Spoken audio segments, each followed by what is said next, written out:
So, magandang araw mga dre. No ba ngayon, tuturuan ko kayong paano maglabas ng ah, USDC.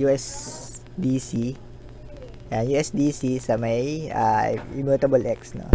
So, sa Immutable X, may nag-message sa atin sa YouTube na medyo parang mahal daw maglabas. Pero ang totoo hindi ganun kamahal, no.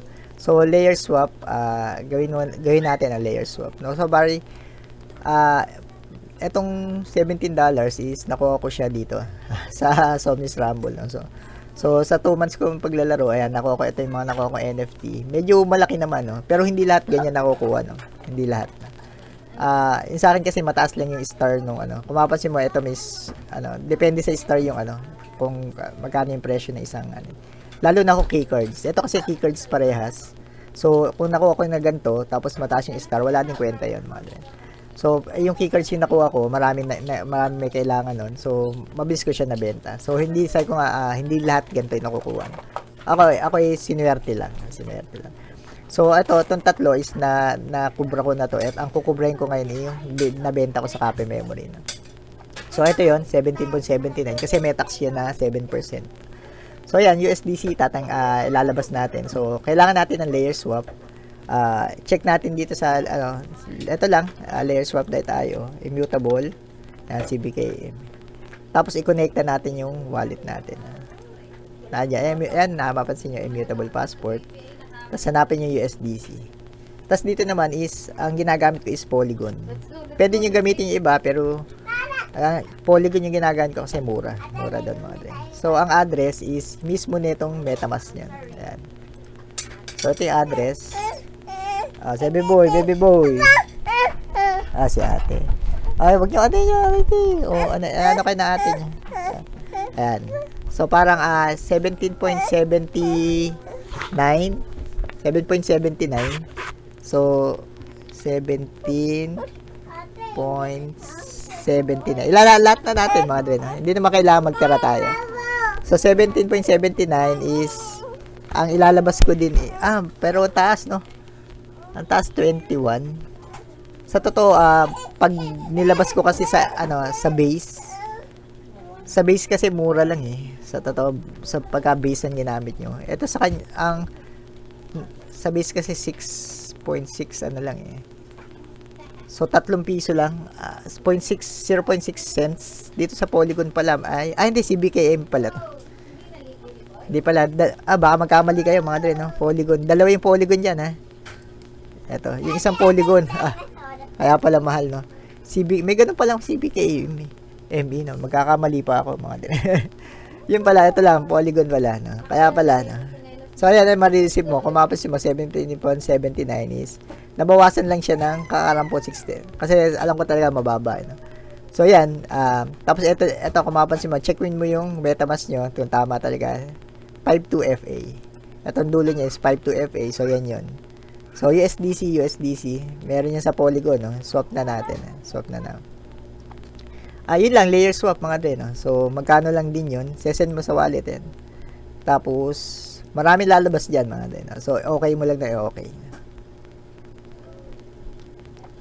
So, hintayin natin. Transfer in progress. Hindi naman ganun katagal yan.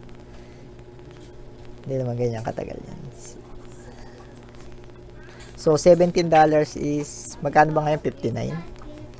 59 ba ang napalitan? So, 17.7 na lang, itatimes mo sa 58 na lang. Kasi, ang totoo, pag pinalit mo siya sa Binance kasi ginagamit ng mga dre. So, at least may 1,000 ka, no? Hindi na masama, mga dre, hindi na masama. So, ayan. Ayan, okay. Ayan, so, nasend na sa address daw. So, ayan. Kung mapapansin mo, refresh list natin. Ayan, yung ni-refresh natin is meron na lumabas na import token. So, import token, ito na yung US dollar coin niya. So, sa USDC, ang alam ko is nabebenta siya sa Binance ng may bumibili nun. So, hindi ko kasi pwedeng i-open dito yung Binance. Kailangan ko VPN pa. Pero ang nagana siya sa cellphone mismo, no? Sa cellphone. So parang ang USD, ang alam ko may nabili na ito kaso hindi ganun karami. Check ko ngayon mga dre. Check natin. No? Kasi kung hindi ko siya mabebenta kagad is pwede ko siya, ang marami nabili is USDT. Pero alam ko may USDC din. So, check ko. No? Kasi baka magamali tayo. Sayang. Pagka sinop ko siya, check ko lang sa Binance mga dre. Ito yung Binance ko. Ito yung Binance. So, login expired. Kung isaswap ko siya, pakita natin, no? Kung isaswap ko siya sa USDT, buy mamax natin, USDT. Yan. Tignan natin, ha.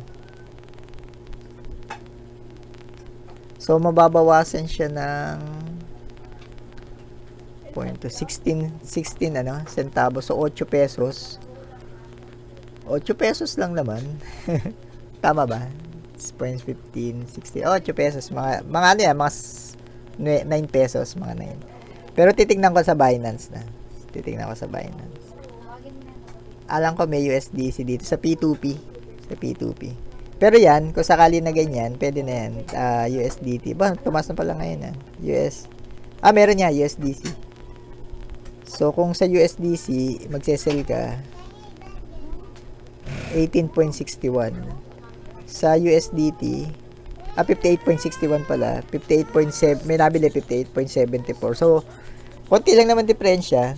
Kung sakali na parang ano. So, ito, pwede na rekta, Binance mo na lang siya. Tapos, ipalit mo na lang dun sa tao. No?